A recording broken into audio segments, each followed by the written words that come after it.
The people pleaser as the overfunctioner. So these two archetypes can come intertwined because generally speaking, the overfunctioner, in my own personal definition, is somebody who overperforms or overexerts beyond, quote, normal expectations, I guess, to the point of exhaustion or resentment. And the people pleaser is somebody who is not setting appropriate boundaries because they have a fear of disrupting a relationship or saying no to a relationship because there is a fear of either abandonment or rejection there.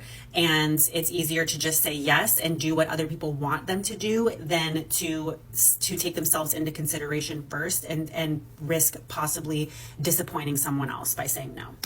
Okay, so why these two can be intertwined is because generally when people are people pleasers, they will overfunction, meaning that they will say yes when they mean no, and then they will overexert and overgive to the point of exhaustion.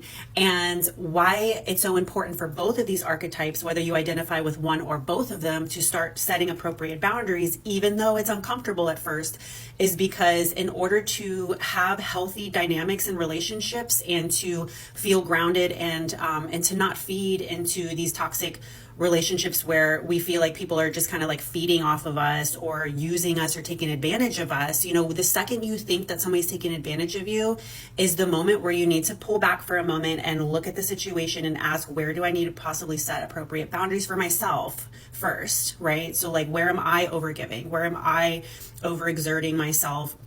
And are there self-abandoning habits where, you know, this person is coming to me with a request and I just automatically go into the overfunctioner, where I just like automatically try to make them feel better. I automatically try to fix the problem. Like, that's not our job, right? So I think in the beginning, it's hard because when we start setting boundaries, it's really uncomfortable.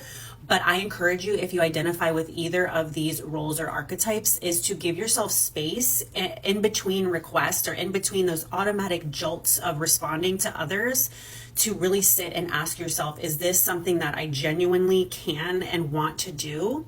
Is this something that on the other end of this, I'm going to feel resentment or exhaustion?